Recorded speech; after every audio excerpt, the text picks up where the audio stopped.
y'all, Shardvixen, and this is Rambling 101. Um, I'm sorry, I'm so far away from the camera. I don't want to sit up close. My back hurts. It hurts bad. My neck hurt yesterday, and then my back hurt. And every time I get this mask on, my face hurts. It doesn't really. I mean, my face hurts anyway. So I'm gonna try to talk loud enough so that it comes across pretty well. It usually does. I mean, tablet's pretty good at this, but just, just so. Oh, Rambling 101, of course, if you're new here, is where I just talk about crap off my head, like whatever I was thinking about, like, um, and I was thinking about a lot yesterday, but of course, fibromyalgia tends to blank my mind, like, I have a new idea for an animation series. Of course, I'm so slow on animation. That'll be like 5 years from now before I even get to start it. But we'll see. I'm working on 2 animations at the same time. So we'll see how that goes when I can work on them. Things to talk about. What am I even thinking? Oh, I know what I was thinking about I thought would make it interesting. So I find it very interesting, okay? And this may just be me. This is my opinion. No facts involved. Though I could pull up facts on brain development, and then that would to support some of the things I talk about. But unless I make this big actual it's for a fact thing, I probably won't. Though if you ask me about it, I could send you in the direction if you're curious about brain development. Because I can't remember some of the people's that I went to see seminars on when I was going to school. Some really great people. There's a guy that wrote a book, and I will look it up. So I'll look this one up. I just lied. I hate doing that for the Rambling 101.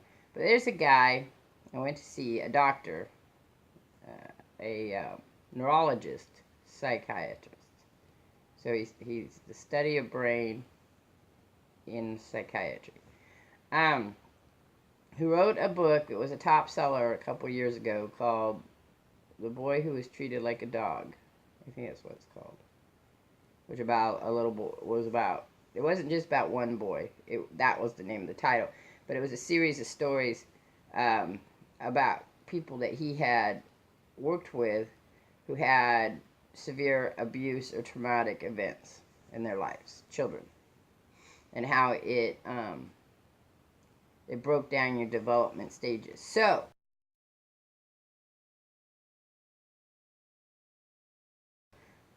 basically what he talked about in his neurology book, because he came up with this whole new way of treating with children with trauma and mental health issues, or both. Because usually if you have a lot of trauma, you'll have a mental health issue, or children who had disorders who had mental health issues from trauma. So, just so you know, the psychiatric world, the doctors out there, they view mental health in 2 ways. You have a biological mental health, which is from within, and a external, environmental mental health, which is from without. So, biological means you can't do really much about it, right? There's no cure for it. Environmental, the idea is you can cure it because it's only because of the circumstances you were in that this occurred. Now, there's some argument about that because environmentally, if your whole life from the moment you were created inside the womb, spoilers, humans are made inside other humans. Sorry. If from the moment you were inside the womb till the time you're 10 has only had traumatic events like war, drugs, domestic abuse, sexual abuse, things like that, poverty, like intense poverty, not just like me poor, but like intense where you're probably living in a very small area, if you even have a place to live, and your whole life is full of hardship. Those are external variables to mental health. And so if you have that going on, your whole life, there's an argument that that is not curable either. It's treatable. Like, so there's a difference between treatable and curable. Anyway, so this rambling seems to be becoming an actual topic, but that's fine. We'll just keep rambling about it. Because it's not really a topic. Anyway, so if you were in war, if you're a baby and your mom's pregnant, think of Conan. I don't know if anybody of you seen the first Conan Barbarian. And your mother's in war, and she's struggling and fighting for her life, and every family member around you is also, and that's causing stress on your mother, and your mother is teleporting that stress, which is in the brain. Stress is changed into chemicals, and then the chemicals flush through your body constantly to keep you at a state of hypersensitivity. Okay, so then a baby is exposed to that. Now, some babies, of course, are very highly resilient for whatever reason. This is where they're baffled, and they're born with very little issues going on. But other babies can be born and have severe issues. And then, if the mother is older, there could be disorders, both, and disorders are all pretty much biological. But there could be a disorder like autism. There could be a disorder like a chromosomal disorder. There could be Down syndrome. There could be things like that. That then also compound the issue. Okay, so if you are born that way, then there's that argument that the environmental variable triggered the biological depression. That's what I was going to say about that. Anyway, so what I've been thinking about a lot lately is that my brain can perfectly remember the feelings and sensations of being a teenager. That's a very long time ago for me. And the reason, I think, is because, like this doctor said, and I will find his name, I promise, is that when trauma occurs in people's lives, it stops their brain to deal with that rather than dealing with development stuff that's going on. So if a child is abused at 5, then whatever development stuff is going on at that point in time is stopped in the brain to deal with the measures that are needed to protect the brain during the abuse. And of course, the abuse is long term and different variables, that causes a problem. Excuse me while I rub my eye. Okay, so the interesting part of this is that, so when an adult who has had trauma and mental health issues in their lifetime, they could be missing pieces of developmentness, so that it feels like their brain at times, even when it's matured and fully cooked, is not mature and fully cooked. So that's what I was kind of thinking about. Also, interesting enough is that, okay, if we go on the idea that the brain is fully cooked at between the ages of 16, or I'm going to give it a 10-year gap. I think they give it less, but I'm not positive. There could be a 10-year gap there. But it can be, around 21 is the average age, but it could be from 15 to 25. So if your brain is baked, that's it. No more development stuff going on after that period of time. It's usually after puberty, so it wouldn't be 15. I mean, I've met a few who started really early in life and, are done at 15, 16. They're walking around looking like full adults. But usually the teenage brain, even if puberty is set, the teenage brain is not quite set, because there's a whole different development stuff going on with the teenage brain that is to help design to make them adults, meaning that they can break away and live on their own kind of thing with good executive experience, decision making. everybody like, teenagers can't do it. But the new research shows that teenagers can make great decisions. They just choose not to. The reward system, the punishment reward system, is not really effective with them because they're very much in the what can I have now, not what I can have in the future. That kind of concept is a very adult concept. People don't realize that, but it is. So that's why when you're working with children and teenagers and you say, oh, if you do this now, you get this. A lot of times, whatever's going on now is more highly prized than what's going to be over here because there's a guarantee I'm getting this, but there's no guarantee I'm going to get that. Even though you say you're going to give it to me, it's not really a guarantee in the human brain. Human brain's a tricky little thing. One of the most prominent things about human brains for me is the fact that the brain, believe it or not, cannot tell the difference between a physical thing and a mental thing. So the most common is that it can't tell the difference between a slap and somebody yelling at you. So if you hurt me physically and then you hurt me emotionally, my brain really can't tell the difference of that. What we do is through growing up, we teach ourselves that. That's why children who are abused emotionally have just as much issues as children who are abused physically.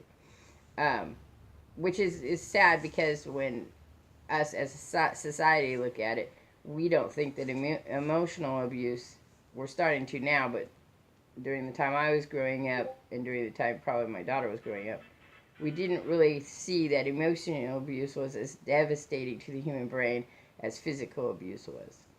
And in some cases more so. Because of the fact that you have much more abuse going on a mental state. Because even if you're getting beat physically, that's affecting you mentally. So you get double whammy. And then if you are being emotionally abused, sometimes that abuse happens in the front of others people, and people don't realize it because each individual person, when you are born, has their own concepts of what affects them, which is probably the hardest thing to deal with because if I had been born in a family that was more sensitive to my emotional needs, then I may not have had as many problems with my biological mental health. Now, I have both a biological and environmental because I have variables that were environmental that impounded on my biological. I was probably born with depression, and then it was compounded by those places I lived. And then, so other people could be not born with depression and compounded by the... And then some people, for whatever reason, are so resilient that it doesn't affect them at all. And those are the people that are kind of the worst because they look at themselves and say, if I did it, or it didn't happen to me, or I'm great. And then they're the ones that they use to compare everybody else to. I could tell you how many times I've been told, well, if I could do it... Well, that's great. And even now, because I have fibromyalgia and I get really sick, and you can't see my problems. They're not physical problems that you can see. They're with internal problems. I still get people that say fibromyalgia. That's all about hypochondriacs, right? My firm belief is that the concept of hysteria, and which is a Freudian thing, and then hypochondriacness, which they know has been around for a very long time because there's no, especially around Freudian time when they started, but even before that, people coming in saying they were feeling sick and finding no proof of it, and then they'd say it was, the spirits or things like that caused the problems.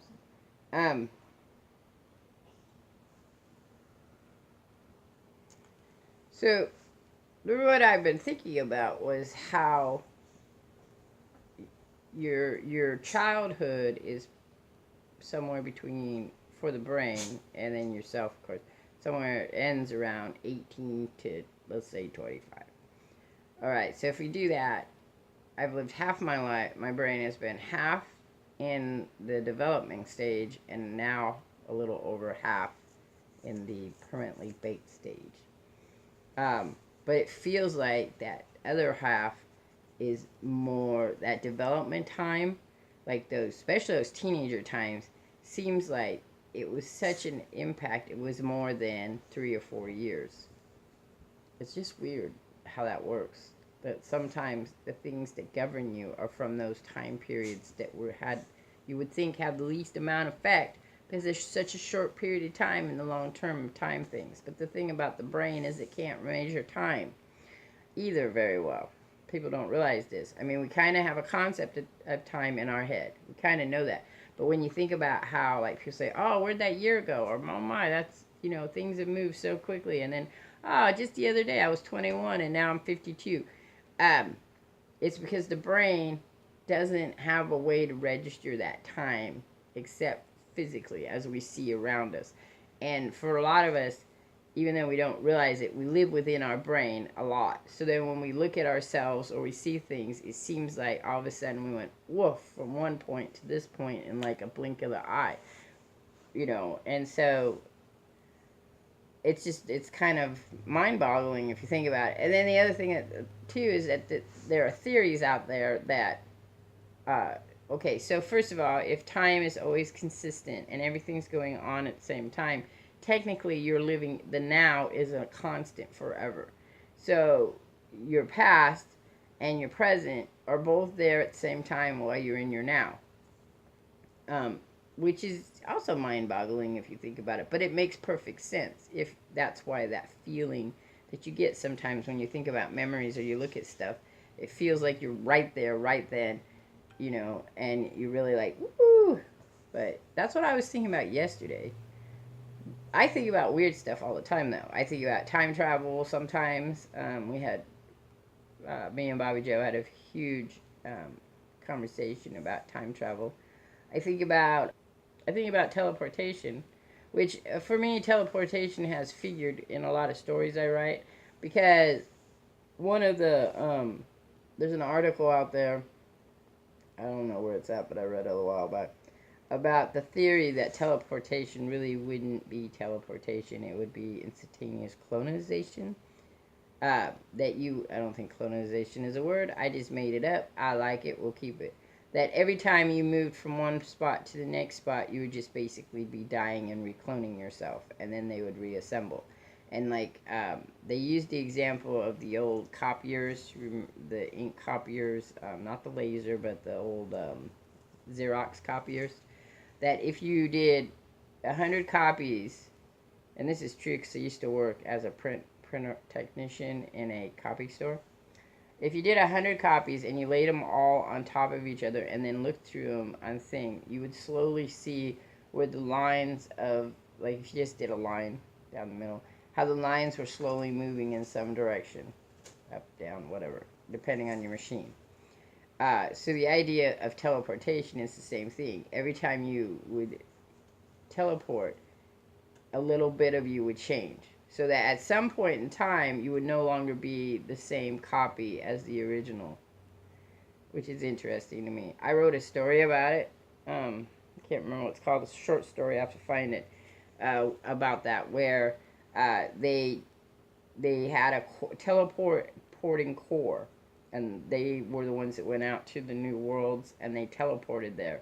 But the thing is once you did one teleportation, you became a special type of citizen. You no longer could breed, and you were actually frowned upon having mates just because there might be an accident in breeding. No DNA was allowed to ever be taken from you for any reason, because you were not the original person anymore. You were a totally new person, and mutations began to occur after a certain period of time.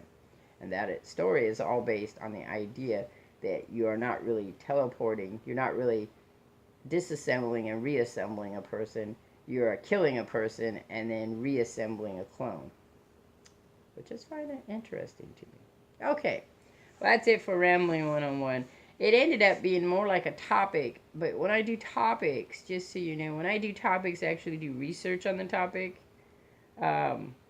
Most of the time I look for it, or it's more generalization, it's more, not generalization, a more precise information packet, whereas this was just me telling you about stuff I learned, and then putting it together. Alright, I'm out of here. Have a wonderful weekend, And get y'all on the flip side.